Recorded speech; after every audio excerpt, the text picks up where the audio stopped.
I stood in my kitchen holding a $10,000 check from my son Jake while staring at the legal documents showing my $5 million Texas ranch had been sold without my knowledge. Jake smirked and told me to pack my bags and move far away because the new owners wanted immediate possession. I laughed quietly, remembering the secret meeting I had with my lawyer 3 days earlier, when I discovered Jake's plan through an overheard phone call to his gambling buddies about splitting the ranch money. He had no idea what was coming. My name is Chris, and at 67 years old, I thought I had seen every kind of heartbreak life could throw at me. I was wrong. The betrayal that nearly destroyed me came from the person I loved most in this world, my own son. 5 years ago, my husband Tom lost his battle with pancreatic cancer. We had been married for 42 years, and his death left a hole in my heart that I thought would never heal. Tom and I had built our cattle ranch together from nothing, starting with 300 acres of scrubland in 1978 and growing it into a 5,000-acre operation that was the pride of Hill Country, Texas. The Lazy T Ranch, as we called it, had been in Tom's family for 4 generations.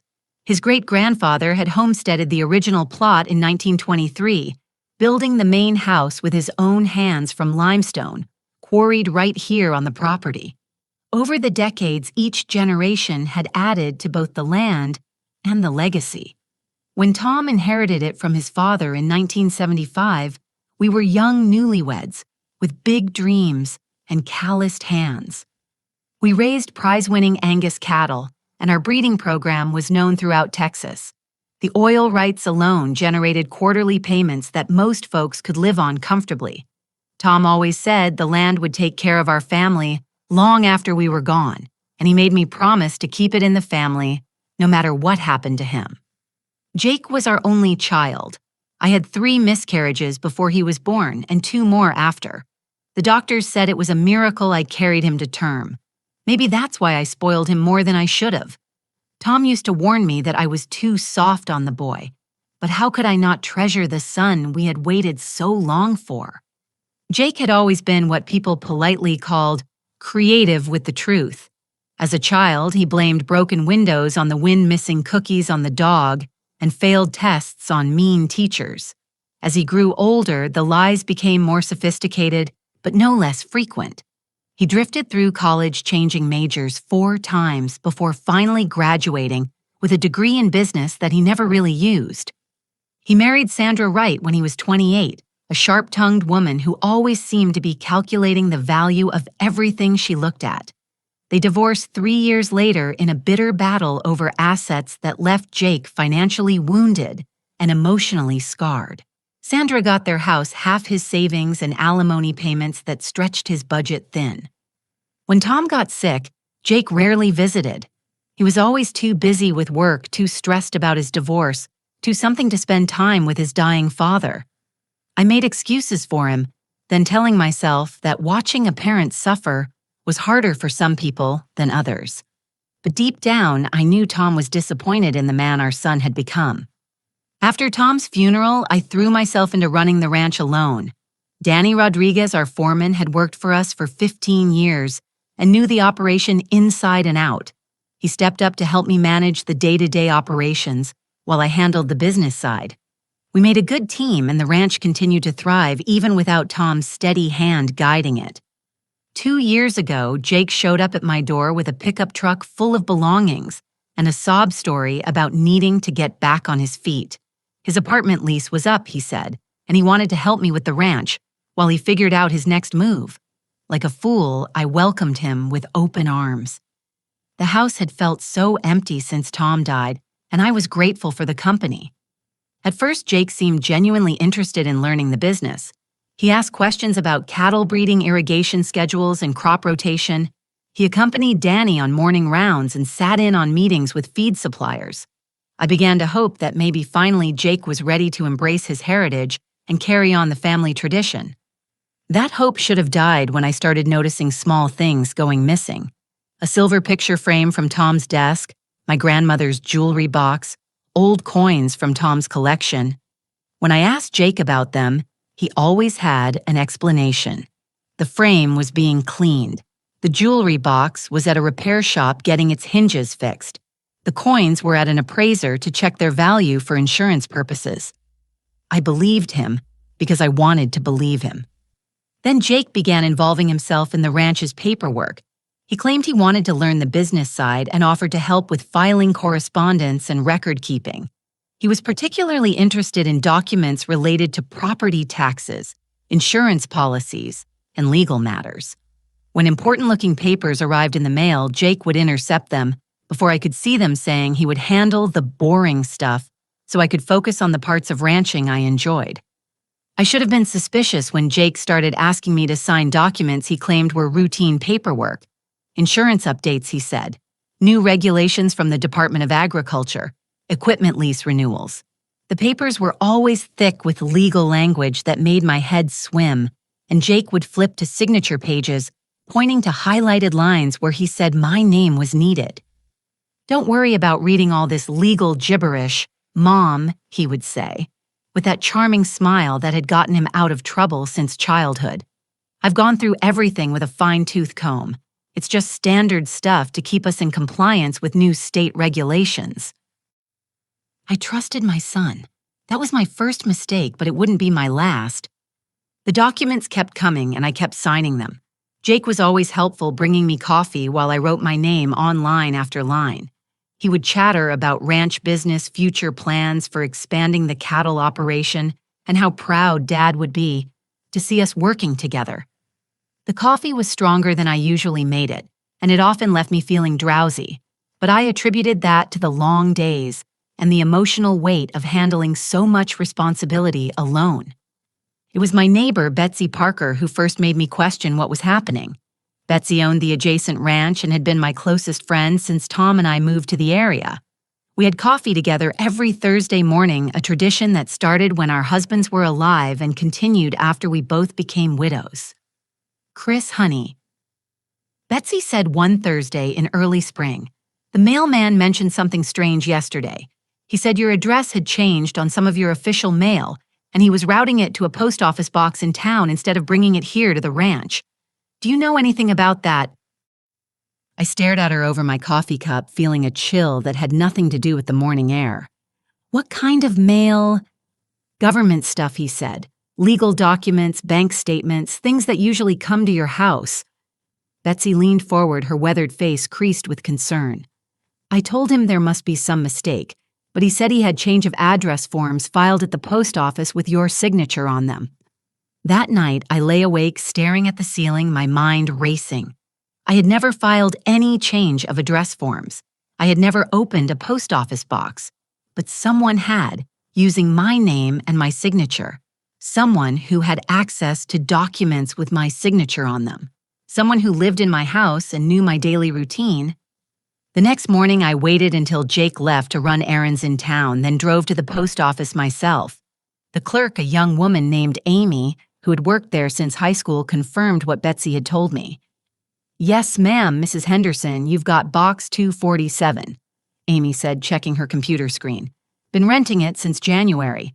Your son Jake set it up for you, said you wanted a secure place for important mail since you live so far out of town. Real thoughtful of him to help you with that."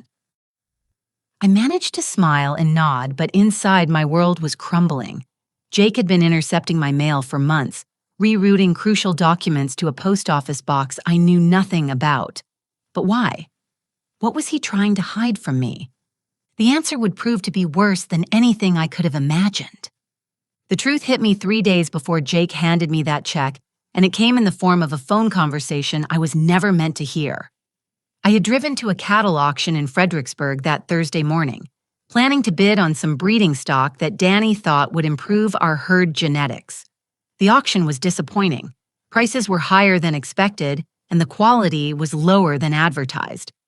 I decided to cut my losses and head home early, arriving at the ranch around 2 in the afternoon instead of my usual 6 o'clock. Jake's truck was parked outside the ranch office, a converted barn that housed our business operations. I could hear his voice through the open window as I walked toward the main house, and something in his tone made me stop and listen. No, Sandra, listen to me," Jake was saying, his voice sharp with irritation. The deal closes next Tuesday and we split it 3 ways just like we agreed. 1.7 million each after we pay off my debts and cover Marcus's commission. My blood turned to ice. Sandra. His ex-wife, Sandra. The woman who had taken him for everything in their divorce and walked away with a smile. What could they possibly be splitting? I crept closer to the office window, staying low beneath the sill. Jake was pacing back and forth, his phone pressed to his ear, completely unaware that I was listening to every word. The old lady has no clue, he continued, and I felt sick realizing he was talking about me. She's been signing papers for months without reading them. Marcus has the sale contract all ready to go, and the developers are chomping at the bit to break ground on their luxury subdivision. $5.2 million for 5,000 acres of prime Texas real estate. It's the deal of a lifetime. Luxury subdivision. My ranch, the land that 4 generations of Tom's family had worked and loved and protected, was being sold to developers who wanted to turn it into a subdivision, and Jake was selling it without my knowledge or consent. Yeah, I know what you're thinking, Jake said, his voice taking on a defensive edge. But she's getting old, Sandra. Sometimes she seems confused, forgets things. The nursing home in Austin has a spot opening up next month, and it'll be perfect for her. She'll have round-the-clock care activities with people her own age medical staff on site. It's really the best thing for everyone. Nursing home. He wasn't just stealing my ranch. He was planning to lock me away in an institution so I couldn't stop him. Marcus has been brilliant with the paperwork, Jake continued, and I realized he must be talking about Sandra's new boyfriend. Power of attorney, property transfer documents, even a medical evaluation, saying Mom's not competent to manage her own affairs. The doctors he found were very cooperative once they understood the situation. Forged medical evaluations, fraudulent power of attorney. My own son was systematically destroying my life for money. Trust me, this is foolproof, Jake said, his voice full of confidence that made my skin crawl. By the time anyone figures out what happened, the money will be split and we'll all be long gone. I'm thinking Nevada, maybe Arizona, somewhere warm where $500,000 can buy a nice life. $500,000 out of $5.2 million. Jake was planning to give me $500,000, probably to keep me quiet in whatever nursing home prison he was arranging. The rest would be split between him, his ex-wife, and her boyfriend. I listened for another 10 minutes, learning details that made my stomach churn. Jake had been systematically forging my signature for months, creating a paper trail that would make the sale look legitimate. He had been researching nursing homes, looking for facilities that asked few questions and accepted patients with family support. He had even consulted with lawyers about how to have me declared mentally incompetent if I resisted the plan. The most chilling detail came near the end of the conversation. She's been so tired lately, Jake said with a chuckle. I've been putting a little something in her coffee to help her sleep better. Just a mild sedative, nothing harmful. But it keeps her docile while I handle business. By the time she figures out what's happening, it'll be too late to stop it. He had been drugging me. Those drowsy afternoons, the foggy feeling after our morning coffee talks, the strange dreams and difficulty concentrating. It was all because my son had been poisoning me to keep me compliant while he stole everything Tom and I had built together. I backed away from the window on trembling legs, my mind reeling with the scope of Jake's betrayal. This wasn't a spur-of-the-moment decision or a desperate attempt to solve financial problems. This was a carefully planned, methodical destruction of my life, orchestrated by the child I had loved and protected for 35 years. But Jake had made one crucial mistake. He assumed I was the helpless, confused old woman he had been describing to Sandra. He had no idea that beneath my trusting exterior beat the heart of a woman who had survived droughts, floods, market crashes, and personal tragedies that would have broken weaker people. Tom used to say I had the tenacity of a badger and the patience of a saint, but when pushed too far, I could be more dangerous than a rattlesnake. It was time to show my son exactly what kind of woman he was trying to destroy. That evening, I sat across from Jake at the dinner table, watching him carefully as he ate the pot roast I had prepared. He was relaxed, confident, making small talk about cattle prices and weather forecasts, while mentally counting the millions he planned to steal from me. When he offered to make our usual after-dinner coffee, I declined, claiming I was trying to cut back on caffeine. "That's probably smart, Mom," he said with false concern. "You've seemed a little scattered lately. Maybe you should see Doc Williams for a checkup, just to make sure everything's okay." Doc Williams.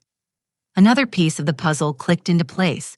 Jake had probably already spoken to Dr. Williams about my supposed mental decline, preparing the groundwork for his competency claims. I smiled and nodded, playing the role of the concerned, but slightly confused elderly woman he expected me to be. "You might be right, honey," I said softly. "I have been feeling a bit foggy lately. Maybe it's just age catching up with me." Jake's smile was warm and reassuring, but I could see the calculation behind his eyes. He thought he was so clever, manipulating his poor, helpless mother while she remained blissfully unaware of his schemes. He had no idea that every word, every gesture, every false expression of concern was being cataloged and remembered by a woman who was planning his complete and total destruction. After Jake went to bed, I sat in Tom's old study, surrounded by family photos and memories of better times. On his desk was a framed picture of Jake's high school graduation, his young face bright with promise and possibility. Looking at that photo, I felt a deep sadness for the man my son could have been, should have been, if he had chosen a different path. But sadness wouldn't save my ranch or protect me from the nursing home Jake had selected as my prison. For that, I needed something much more powerful than grief. I needed a plan that would not only stop Jake's scheme, but ensure he faced the full consequences of his betrayal. I opened the desk drawer and pulled out the leather-bound address book Tom had kept for 40 years. My finger traced down the entries until I found the name I was looking for: Frank Morrison, attorney at law. Frank had handled Tom's estate and had been our family lawyer for over 20 years. He was also one of the most honest, methodical, and thorough legal minds in Texas. It was time to call in reinforcements. Friday morning, I told Jake I was driving to San Antonio to visit my sister Margaret, a trip that would keep me away until late evening. Jake seemed pleased by this news, probably because it would give him an uninterrupted day to advance his schemes without worrying about my presence. Instead of driving to San Antonio, I met Frank Morrison at a small diner in Dripping Springs, 20 miles from the ranch. I had chosen the location carefully. It was far enough from home to avoid any chance encounters with Jake or anyone who might report back to him, but close enough that I could return home at a reasonable hour without raising suspicions. Frank was waiting for me in a corner booth when I arrived, his silver hair neatly combed and his reading glasses perched on his nose as he reviewed a legal pad covered with notes. At 73, Frank moved slowly, but thought quickly, and his legal instincts were as sharp as they had been when he first hung out his shingle 50 years ago. "Chris," he said, standing to embrace me as I approached the table, "I have to say your phone call last night was deeply disturbing. Tell me everything and don't leave out any details." For the next 2 hours, I laid out every aspect of Jake's betrayal. I showed Frank the business cards I had found in Jake's truck for Sunset Valley Development Corporation. I described the forged documents, the intercepted mail, the drugged coffee, and the overheard phone conversation about splitting the money 3 ways. Frank listened without interruption, occasionally making notes on his legal pad. His expression grew darker as the story unfolded, and by the time I finished, his jaw was set in the grim line that I remembered from contentious legal battles during Tom's business dealings. "Chris, what you're describing isn't just theft," Frank said carefully. "This is elder abuse, fraud, forgery, and conspiracy. If everything you've told me is accurate, Jake and his accomplices are looking at serious federal charges. The amount of money involved makes this a major felony case." "What can we do to stop them?" I asked. Frank tapped his pen against his legal pad, thinking. "The good news is that none of the documents Jake has been forging are legally valid. You can't sell property you don't own, and Jake doesn't own your ranch. Any sale contract would be null and void the moment we challenge it in court. But what about the forged power of attorney? Also worthless, Frank said firmly. Power of attorney documents require specific legal procedures and witnesses. If Jake forged your signature, the document has no legal standing. However, we need to be strategic about how we handle this. Frank leaned forward, his voice dropping to ensure our conversation remained private. If we confront Jake now, he might destroy evidence or flee before we can build a case against him. But if we let him proceed with his plan, allowing him to actually attempt the sale, we can catch him in the act of committing fraud. That would give us ironclad evidence and ensure maximum penalties. The idea of letting Jake continue with his scheme made my stomach turn, but I could see the wisdom in Frank's approach. How do we make sure the sale doesn't actually go through? We set a trap, Frank said with a thin smile.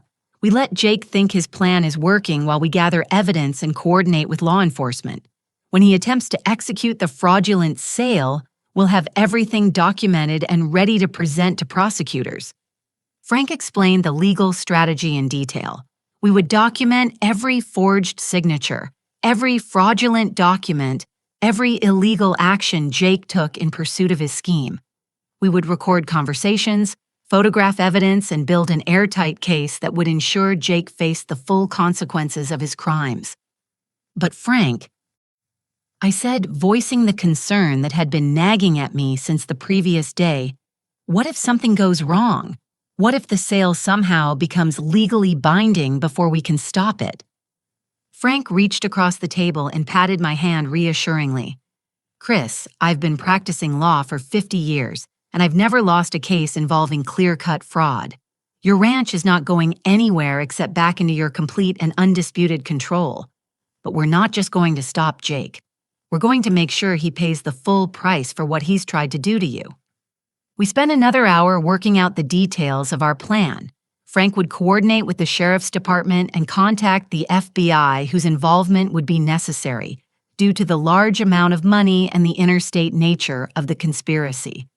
I would return home and continue playing the role of the confused, compliant elderly woman while secretly gathering evidence. Frank gave me a small digital recording device that looked like an ordinary pen. Keep this with you at all times, he instructed. Record every conversation with Jake, especially any discussions about the sale, the power of attorney, or plans for your future. The recordings will be crucial evidence. As we prepared to leave the diner, Frank's expression became serious. Chris, I need you to understand that what we're planning is potentially dangerous. If Jake realizes what you're doing, he might become desperate. Are you sure you want to go through with this? I thought about Tom, about the generations of his family who had worked the land Jake was trying to steal, about the nursing home where my son planned to abandon me while he spent my money. The answer came without hesitation. Frank, that ranch represents everything Tom and I built together. It's my legacy, my home, my life. If I don't fight for it now, I'll have nothing left to fight for. Jake made his choice when he decided to betray me. Now it's time for him to face the consequences. Saturday and Sunday passed quietly as I settled back into the routine of playing the unsuspecting victim. Jake continued his attentive son act, bringing me coffee each morning and discussing ranch business with apparent concern for my well-being. Each time he offered me that drugged coffee, each time he asked me to sign another document without reading it, each time he expressed fake worry about my mental state, I felt my resolve strengthen. I used the recording pen Frank had given me to capture Jake's conversations with Sandra and Marcus. The clarity was excellent and the incriminating evidence mounted quickly. They discussed splitting the money, researching my background to find vulnerabilities they could exploit, and coordinating their stories to make the fraud appear legitimate. Sunday evening, Jake informed me that we had a meeting scheduled for Tuesday morning with some insurance representatives who needed my signature on updated policies for the ranch. He was careful to make the meeting sound routine and boring, exactly the sort of tedious business that he had been helpfully handling for me. Don't worry about reading through all the paperwork, Mom, Jake said with practiced sincerity. I've reviewed everything with our agent and it's just standard coverage updates. We'll be in and out in an hour.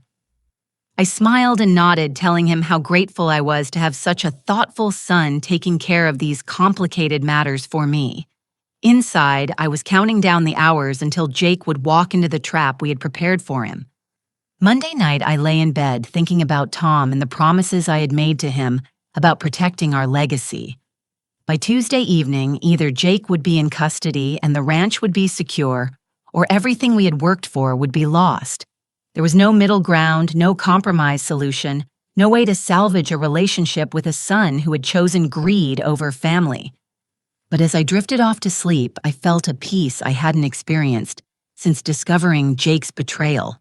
For the first time in months, I wasn't drinking drugged coffee or signing documents I didn't understand.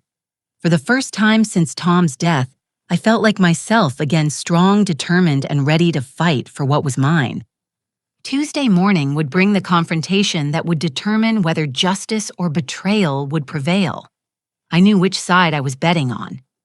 Tuesday morning arrived with the kind of crystal-clear Texas sky that Tom used to say was God's way of blessing the day's important work. I had been awake since 4:30, unable to sleep, but feeling more alert and focused than I had in months. Today, my son would learn that he had gravely underestimated the woman who had raised him. Jake appeared at my bedroom door at 7 o'clock sharp, carrying a cup of his specially prepared coffee and wearing the concerned expression he had perfected over months of deception. "Morning, Mom," he said cheerfully. "Big day today with the insurance meeting. I brought you some coffee to help you wake up. We need to leave by 9 to make our 10 o'clock appointment." I accepted the coffee with a grateful smile, waiting until Jake left the room before pouring the drugged liquid down the bathroom sink. Frank had prepared me for this moment, explaining that Jake would likely increase the sedative dose to ensure I remained compliant during what he believed would be the final step of his fraud. Instead of the drug-induced fog, Jake expected my mind was razor-sharp as I dressed carefully for the day ahead. I chose a simple blue dress that made me look like exactly what Jake wanted me to appear, a harmless, elderly woman who posed no threat to anyone. The drive to town was filled with Jake's nervous chatter about insurance policies, ranch management, and his appreciation for my trust in letting him handle these complicated business matters. I responded with the vague, slightly confused comments he expected, all while the recording pen in my purse captured every incriminating word. The meeting was scheduled to take place at the offices of Sunset Valley Development Corporation, though Jake had told me we were meeting with insurance representatives. The building was a sleek, modern structure that stood out among the older architecture of our small town, its glass facade reflecting the morning sun like a beacon of corporate ambition. Jake parked near the front entrance and came around to help me out of the truck, his solicitous attention another layer in the performance he had been staging for months. As we walked toward the building, I noticed several unmarked cars in the parking lot and recognized the subtle signs of law enforcement surveillance that Frank had taught me to identify. The conference room on the third floor was impressive, with a polished mahogany table, surrounded by leather chairs and floor-to-ceiling windows that offered a commanding view of the surrounding countryside. Waiting for us were Sandra, looking sharp in a business suit that probably cost more than most people made in a month, Marcus, a thin man with calculating eyes and a smile that never reached them, and William Hayes, the president of Sunset Valley Development, whose presence confirmed that this was indeed the final step in Jake's elaborate scheme. "Mrs. Henderson," Hayes said, rising to shake my hand with the practiced warmth of a man accustomed to closing lucrative deals. "It's such a pleasure to finally meet you. Your son has told us so much about your beautiful ranch." I played my part perfectly, responding with the sort of polite confusion that Jake had been conditioning me to display. "Oh, how nice to meet you," I said, allowing a slight tremor to enter my voice. "Jake handles all the complicated business matters for me now. I'm afraid I don't understand much about insurance these days." Sandra stepped forward, her expression a masterful blend of sympathy and condescension. "Don't you worry about a thing, Mrs. Henderson. We're here to take care of everything for you. Jake has been working so hard to make sure your future is secure." The irony of Sandra talking about my security while participating in a plot to steal my home was almost too much to bear, but I maintained my facade of grateful innocence. Marcus opened a briefcase and began arranging documents on the table, each page representing another layer of the fraud they were perpetrating against me.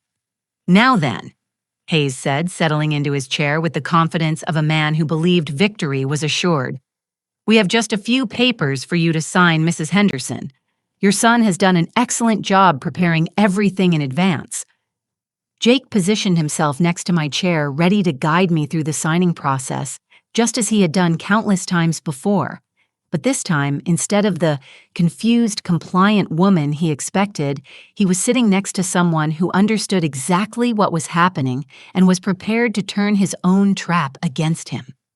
"Before we begin," I said in the slightly wavering voice I'd been practicing, "could someone explain to me what exactly I'm signing? I know Jake says it's just insurance, but there seem to be an awful lot of papers." Hayes exchanged a quick glance with Jake, who nodded almost imperceptibly. "Of course, Mrs. Henderson," Hayes said smoothly. "These are comprehensive coverage documents that will protect your ranch and ensure your financial security for years to come. Your son has arranged for a very generous settlement that will allow you to live comfortably without worrying about ranch management." Settlement. The word hung in the air like smoke from a grass fire, and I could see Jake tense slightly as Hayes revealed more than they had intended. But I continued playing my role, nodding with the trusting expression of someone who didn't understand the implications of what was being discussed. "A settlement sounds wonderful," I said. "Jake has been so worried about me managing everything alone. Haven't you, honey?" "That's right, Mom," Jake replied, his voice tight with barely controlled excitement. "This arrangement will take all the burden off your shoulders.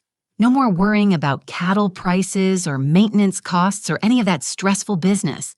You'll have a nice steady income and professionals handling all the details." Sandra leaned forward, her predatory instincts focused on closing the deal. "The care facility we've selected is absolutely beautiful, Mrs. Henderson. 24-hour medical staff, recreational activities, chef-prepared meals. You'll be so much happier there than trying to manage that big old ranch by yourself." Care facility. They weren't even pretending anymore that this was about insurance. The mask was slipping, and I could see the greed and contempt beneath their polite facades. Jake's hand was trembling slightly as he reached for the first document, his eagerness to complete the fraud overwhelming his caution. But I wasn't ready to drop my own mask quite yet. There were still questions I needed answered, evidence I needed to collect, confessions I needed to record. "This all sounds very complicated," I said, maintaining my confused elderly woman act. "Are you sure it's legal to sell someone else's ranch? I mean, the deed is in my name, isn't it?" Marcus spoke for the first time, his voice oily with false reassurance. "Don't worry about the legal technicalities, Mrs. Henderson. Your son has proper authorization to act on your behalf. The power of attorney documents are all in order." Power of attorney. I repeated, allowing confusion to color my voice. "When did I sign a power of attorney? I don't remember doing that." Jake's face flushed slightly, but he recovered quickly. "You signed it a few months ago. Mom, remember? When you were having those dizzy spells, we thought it would be smart to have legal protections in place in case you became unable to manage things yourself." Dizzy spells, the sedatives he had been slipping into my coffee. Jake was actually using the symptoms of his own drugging campaign as justification for the forged power of attorney. The audacity of it was breathtaking. "Oh, yes," I said, nodding as if the memory was coming back to me. "I have been feeling so tired lately. Sometimes I wonder if my mind is as sharp as it used to be." "That's exactly why this arrangement is so perfect," Hayes interjected, sensing an opportunity to close the deal. "You won't have to worry about making complicated decisions anymore. Everything will be handled by people who understand these matters." As the conversation continued, each of my supposed allies revealed more details about their scheme. Sandra discussed the timeline for my relocation to the nursing facility. Marcus explained how quickly the property could be rezoned for residential development. Hayes outlined the construction schedule for the luxury subdivision that would replace my family's ranch. Through it all, Jake played the role of the devoted son making difficult but necessary decisions for his aging mother's benefit. But I could see the calculation in his eyes, the cold mathematics of greed that had replaced whatever love he might have once felt for me. Finally, Hayes placed the first document in front of me, pointing to a signature line highlighted in yellow. "If you could just sign here, Mrs. Henderson, we can get started on securing your future." I picked up the pen. They had provided an expensive-looking instrument that felt heavy in my hand. Jake leaned closer, his breath quick with anticipation. Sandra and Marcus watched intently, their focus absolute. Hayes smiled with the satisfaction of a man who had successfully manipulated a vulnerable elderly woman into surrendering everything she owned. But instead of signing my name, I set the pen down and looked around the table at the 4 people who had conspired to destroy my life. "You know," I said, my voice suddenly clear and strong, "I think I'd like to read through these documents before I sign them. Jake, honey, would you mind explaining exactly what I'm agreeing to?" The change in the room's atmosphere was immediate and electric. Jake's confident expression faltered. Sandra's smile became strained. Marcus shifted uncomfortably in his chair. Hayes cleared his throat nervously, clearly unprepared for this deviation from their script. "Mom," Jake said carefully, "you don't need to worry about all the legal language.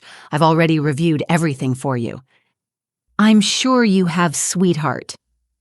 I replied, my tone still sweet, but my eyes meeting his directly. "But I'm feeling much clearer today than I have in months, almost like someone's been putting something in my coffee to make me drowsy.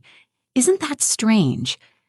The color drained from Jake's face as he realized that his carefully constructed web of lies was beginning to unravel.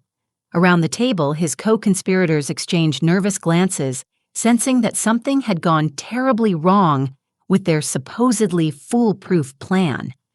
It was time to show them exactly how wrong they had been about the helpless old woman they thought they were robbing. The silence in the conference room stretched like a taut wire as Jake processed what I had just said. His eyes darted between his co-conspirators, searching for support or guidance, but finding only growing panic reflected in their faces. "Mom, I don't know what you mean," Jake said, his voice carefully controlled but lacking its usual confidence. "You've been tired because you're working too hard. That's why we need to get you into a more manageable situation." I smiled at him with the same maternal warmth I had shown him all his life, but now it carried an edge that made him lean back in his chair. "Oh, Jake, I know exactly what you mean. You've been so thoughtful bringing me coffee every morning with that special ingredient to help me sleep better. What was it you told Sandra? Just a mild sedative, nothing harmful." The effect of my words was immediate and devastating. Jake's face went white. Sandra sucked in a sharp breath, and Marcus actually knocked over his water glass in his shock. Hayes looked confused, clearly unaware that drugging me had been part of the conspiracy. "I don't know what you think you heard," Jake stammered, "but you're obviously confused. Maybe we should postpone this meeting until you're feeling better." "Oh, I'm feeling better than I have in months," I said, reaching into my purse and pulling out the recording pen Frank had given me. "In fact, I'm feeling so much better that I've been able to pay attention to some very interesting phone conversations you've been having." I pressed the play button, and Jake's voice filled the conference room with crystal clarity. No, Sandra, listen to me. The deal closes next Tuesday, and we split it 3 ways just like we agreed. 1.7 million each after we pay off my debts and cover Marcus's commission." The blood drained from Sandra's face as she heard her ex-husband's recorded voice describing their conspiracy in detail. Marcus stood up abruptly, knocking his chair backward, his instinct clearly telling him to flee. Hayes stared at the recording device in my hand as if it were a venomous snake. "The old lady has no clue," Jake's recorded voice continued relentlessly. "She's been signing papers for months without reading them. Marcus has the sale contract all ready to go, and the developers are chomping at the bit to break ground on their luxury subdivision." Jake lunged for the recording device, but I pulled it back safely. Now, honey," I said calmly. "Let's hear the rest. I think Mr. Hayes will be particularly interested in the part about the forged medical evaluations." As Jake's recorded voice described bribing doctors and forging power of attorney documents, Hayes's expression transformed from confusion to horror to rage. He turned on Marcus with the fury of a man who realized he had been made an unwitting accomplice to federal crimes. "You told me all the documents were legitimate," Hayes shouted. "You said the power of attorney was properly executed and the medical evaluations were current." Marcus was backing toward the door, his face pale with panic. "William, I can explain. The old woman was clearly incompetent. We were just helping streamline the process." "By committing fraud," Hayes shot back. "By forging legal documents. Do you have any idea what this could do to my company?" Sandra tried to maintain some semblance of control. "Everyone needs to calm down," she said, her voice sharp with desperation. "This is just a misunderstanding. We can work this out." I laughed a sound that seemed to surprise everyone in the room, including myself. "Oh, Sandra, this isn't a misunderstanding at all. This is exactly what you intended. You wanted to steal my ranch, drug me into compliance, and lock me away in a nursing home while you divided up my life's work. The only misunderstanding was thinking I'd be too helpless to stop you." Jake made one last desperate attempt to salvage his scheme. "Mom, you're not thinking clearly. The stress of managing the ranch alone has affected your judgment. These people are here to help you, to protect you from making decisions you'll regret." "The only decision I regret," I said, looking directly at my son, "is trusting you for as long as I did." At that moment, the conference room door opened and Frank Morrison walked in, followed by 2 FBI agents and a sheriff's deputy. The law enforcement officers moved with practiced efficiency, taking positions that blocked the exits, while Frank approached the table with a briefcase full of legal documents. "Good morning, everyone," Frank said with professional courtesy that barely concealed his satisfaction. "I'm Frank Morrison, Mrs. Henderson's attorney. I believe you're all under arrest." The next few minutes were a blur of Miranda rights, handcuffs, and desperate protests. Jake was the most vocal, claiming that I was mentally incompetent and that this was all a terrible mistake. Sandra demanded to call her lawyer. Marcus actually tried to run but was stopped at the door by one of the FBI agents. Hayes cooperated fully, his primary concern clearly being to distance himself and his company from the fraud conspiracy. As the agents processed the arrests, Frank explained to me what would happen next. All 4 conspirators would be charged with federal crimes due to the amount of money involved and the interstate nature of their conspiracy. The evidence I had gathered, combined with the forged documents they had attempted to use, created an airtight case that would be almost impossible to defend. "What about the ranch?" I asked, though I already knew the answer from our previous conversations. "Completely secure," Frank assured me. "None of the documents Jake forged have any legal validity. The property was never in any real danger of being transferred, but we now have ironclad evidence of attempted fraud, elder abuse, and conspiracy." Jake was the last to be led away, and he turned back to look at me one final time. The expression on his face was a mixture of rage, betrayal, and disbelief that his supposedly helpless mother had orchestrated his downfall. "You don't understand," he called out as the deputy guided him toward the door. "I was trying to help you. You can't manage that ranch alone. You need someone to take care of you." "I've been taking care of myself longer than you've been alive," I replied. "And I'll be taking care of myself long after you get out of prison." After the arrestees were removed from the building, Frank and I sat alone in the conference room, surrounded by the scattered documents that represented months of criminal planning. The afternoon sun streaming through the windows illuminated the papers like evidence in a courtroom, which I realized they soon would be. "How do you feel?" Frank asked gently. I considered the question seriously. How did I feel about watching my only child being arrested for trying to steal everything I held dear? How did I feel about learning that the son I had raised and loved had been drugging me and planning to lock me away? How did I feel about having to choose between family loyalty and self-preservation? "I feel like I can finally breathe again," I said honestly. For months, I've been living in a fog, questioning my own memory and judgment. Now I know it wasn't age or stress. It was my son systematically destroying my mental clarity so he could rob me blind. Frank nodded, understanding. Elder abuse often involves that kind of psychological manipulation. The victims start questioning their own sanity, which makes them even more vulnerable to continued exploitation. What happens now? Now we rebuild your life, Frank said firmly. We make sure the ranch operations continue without interruption. We restore your access to all your accounts and correspondence, and we prepare for the trial that will ensure Jake and his accomplices face the full consequences of their actions.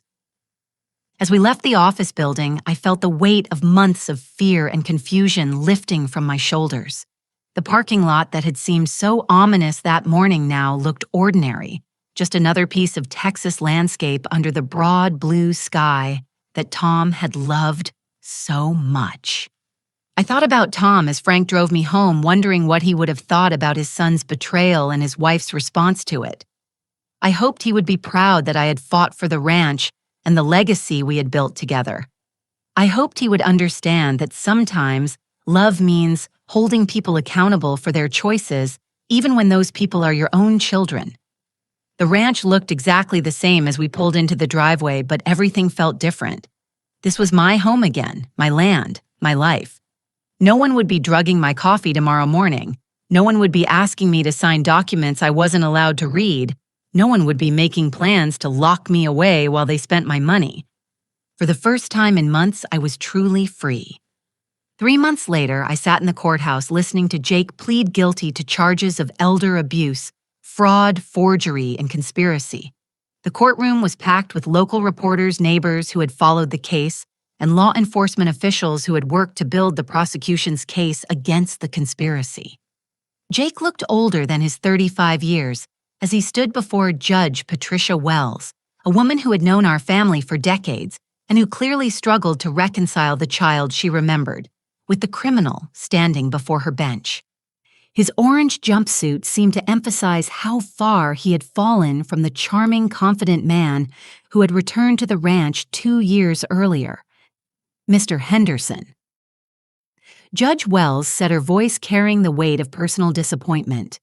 This court has rarely seen such a calculated betrayal of trust. You didn't just steal from your mother. You systematically undermined her mental and physical health, forged legal documents, and conspired with others to strip her of everything she held dear. Jake's lawyer, a public defender who had encouraged the guilty plea to avoid even harsher sentences, had little to say in his client's defense. The evidence was overwhelming, and Jake's recorded conversations had eliminated any possibility of claiming innocence or good intentions. The court sentences you to 8 years in federal prison, Judge Wells continued, followed by 3 years of supervised probation. You will also pay full restitution to your mother for the financial losses she incurred, including legal fees and the cost of securing her property against your fraudulent schemes. 8 years. Jake would be 43 when he was released, assuming he served his full sentence. By then, I would be 75, and the ranch would be firmly established under the management structure I was putting in place to ensure its survival for future generations. Sandra received 3 years, her sentence reduced slightly because she hadn't been the primary architect of the scheme. Marcus, whose multi-state fraud operation had finally caught up with him, was sentenced to 12 years and faced additional charges in Nevada and Arizona for similar crimes against elderly property owners. William Hayes had cooperated fully with investigators and avoided criminal charges, though his company faced civil lawsuits from other victims of Marcus's schemes. The Sunset Valley Development Corporation was dissolved within 6 months of the arrests, its assets distributed among the people Marcus had defrauded over the years. After the sentencing hearing, I stood on the courthouse steps with Frank breathing the crisp autumn air and feeling a sense of closure I hadn't expected. The legal proceedings were over, but the emotional healing would take much longer. Any regrets? Frank asked as we walked to his car. I thought about the question seriously. Did I regret exposing my son's crimes, Did I regret choosing justice over family loyalty? Did I regret the fact that Jake would spend the next 8 years in prison instead of working beside me on the ranch? I regret that it came to this, I said finally. I regret that Jake made choices that destroyed any possibility of us having a real relationship. But I don't regret stopping him. If I hadn't fought back, I'd be locked away in some nursing home right now while Jake and his accomplices spent my money and destroyed Tom's legacy. The ranch had thrived in the months following Jake's arrest. Danny Rodriguez had stepped into an expanded management role overseeing daily operations with the skill and dedication that had made him invaluable to our family for 15 years. I had also formed a partnership with Betsy Parker, combining our adjacent properties into a larger, more efficient operation that benefited both our families. The financial impact of Jake's theft had been significant, but not devastating. Frank's legal team had recovered most of the money Jake had spent through asset seizure and the cooperation of banks that had unwittingly processed fraudulent transactions. The ranch's underlying value and earning potential had never been at risk since the property itself could never have been legally transferred without my genuine consent. More importantly, I had regained my mental clarity and physical health. Within weeks of stopping Jake's drugging campaign, my energy returned, my memory sharpened, and my confidence in my own judgment was restored. Dr. Williams, who had been unknowingly manipulated by Jake into believing I was experiencing cognitive decline, was appalled when he learned the truth and became one of my strongest advocates during the legal proceedings. The story had attracted significant media attention both because of the large sums of money involved and because it highlighted the growing problem of financial elder abuse. I had given several interviews to local newspapers and television stations, hoping that sharing my experience might help other elderly people recognize and resist similar schemes. The response from the community had been overwhelmingly supportive.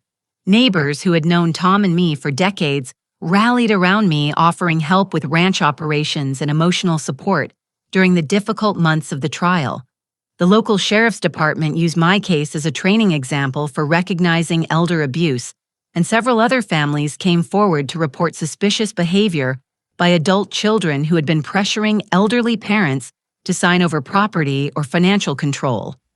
Perhaps most gratifyingly, I had been contacted by 3 other elderly women who had successfully resisted attempts by family members to defraud them. They credited news coverage of my case with giving them the courage to seek legal help and fight back against their own would-be exploiters. As Frank and I drove back toward the ranch, I reflected on the lessons I had learned from this ordeal. Trust, I realized, was not the same thing as blind faith. Love did not require accepting abuse. Family relationships, no matter how precious, could not be preserved at the cost of self-respect and personal safety. I also understood that my victory was not just personal. Every elderly person who successfully resisted financial exploitation made it a little harder for predators to target the next victim. Every criminal who faced real consequences for elder abuse sent a message to others who might be tempted to view elderly people as easy targets. The sun was setting behind the hills as we reached the ranch, painting the sky in shades of orange and purple that Tom used to say meant good weather tomorrow. The cattle were gathered near the water tanks for their evening drink, and the sight of them peacefully grazing on land that remained in my control filled me with deep satisfaction. Danny waved from the equipment barn where he was servicing one of the tractors. Betsy's truck was parked near the main house, probably meaning she was inside preparing the dinner we had planned to share. These were the people who truly cared about me, who supported me without trying to control or exploit me. As I walked up the path to my front door, I passed the spot where Jake had parked his truck on the morning he handed me that $10,000 check and told me to leave my own home. The memory no longer carried the sting of betrayal it once had. Instead, it reminded me of my own strength, my ability to fight back against injustice, and my determination to protect what Tom and I had built together. The check itself was framed on the wall of Tom's old study, not as a trophy, but as a reminder.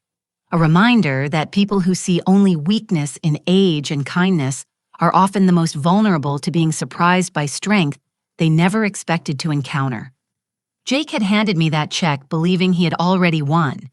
He had no idea that his victory was actually his defeat, and his mother's apparent helplessness was actually the calm before a storm that would destroy everything he thought he had achieved. That I thought as I opened the door to my home was the most satisfying irony of all. 6 months after Jake's sentencing, I stood on the front porch of the ranch house watching the sunrise paint the Texas sky in brilliant shades of gold and crimson. The same land that 4 generations of Tom's family had worked stretched out before me, but everything about my relationship with it had changed. The partnership with Betsy Parker had exceeded all our expectations.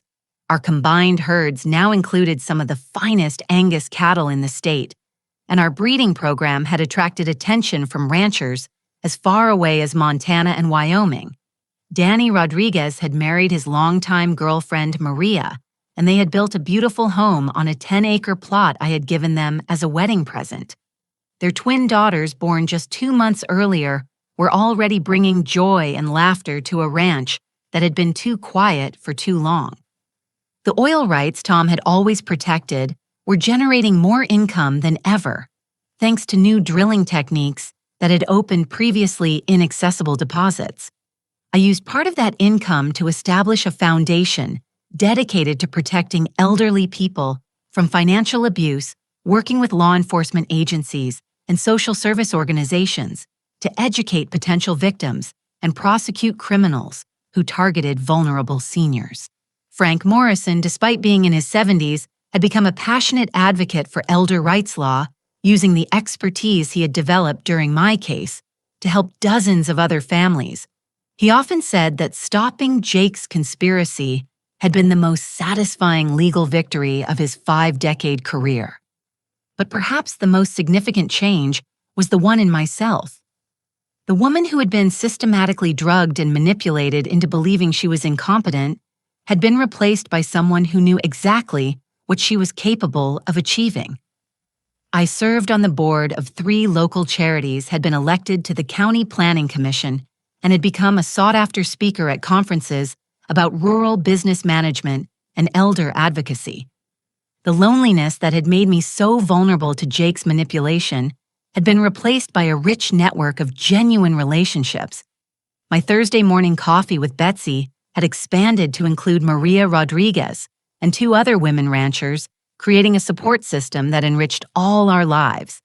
I had also reconnected with old friends I had neglected during Tom's illness and the difficult years that followed his death. The community response to my story continued to generate positive changes. The local sheriff's department had established an elder abuse task force that had prevented at least 6 attempted frauds in the past year.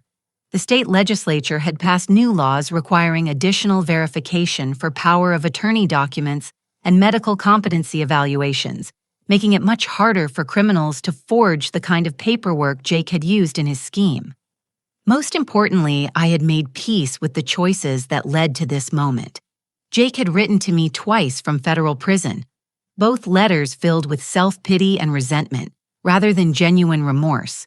He blamed me for his imprisonment, claimed that his intentions had been good, and insisted that I would eventually realize I needed someone to take care of me. I had not responded to either letter, and I had made it clear to prison officials that I did not wish to receive any further correspondence from him. Some people might have seen this as harsh or unforgiving, but I knew that protecting myself from continued manipulation was not cruelty. It was wisdom earned through painful experience. Tom's presence was still strong in the ranch house, in the photographs that lined the hallway and the chair, where he used to read the newspaper every morning, in the bedroom, where we had shared 42 years of marriage. But his memory no longer carried the weight of obligation to preserve everything exactly as it had been when he died. Instead, it inspired me to build something even better, something that would honor our shared work while adapting to the realities of a changing world.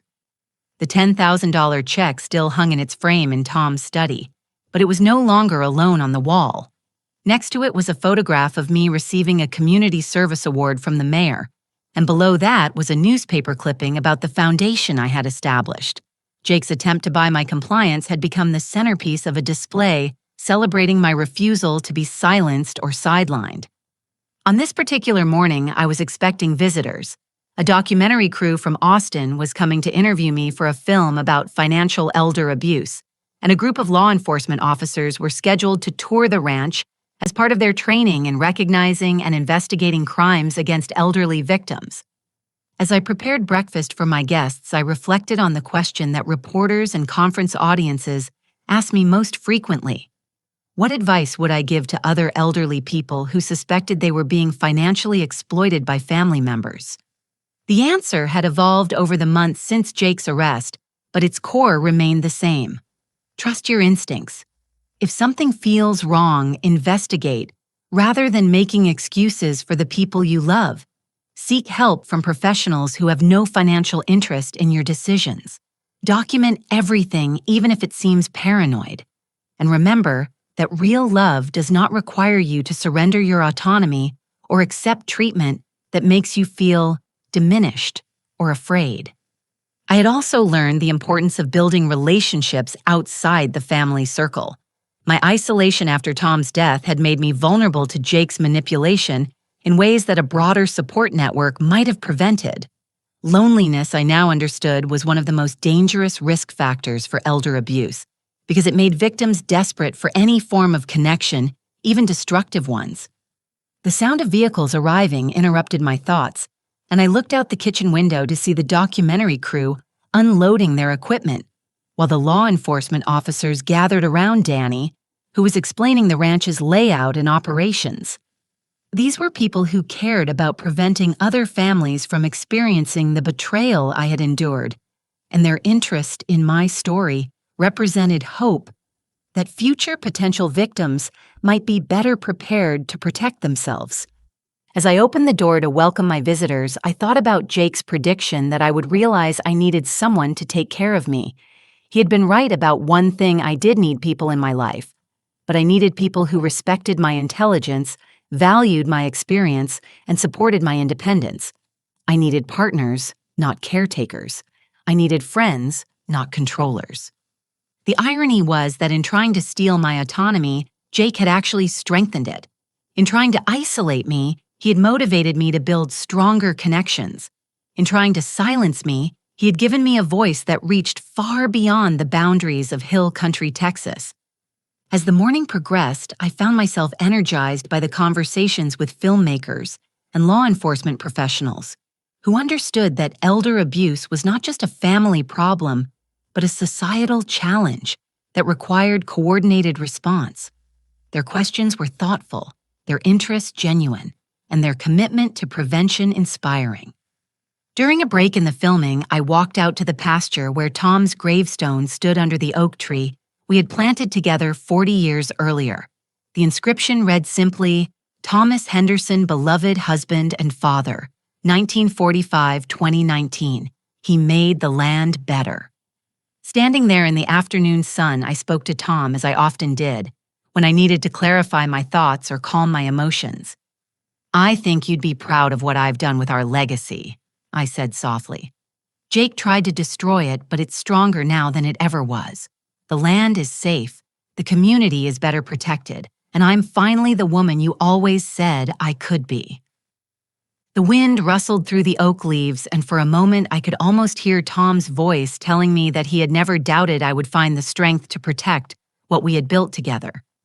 As I walked back toward the house where my visitors were waiting, I thought about the question the documentary director had asked me earlier.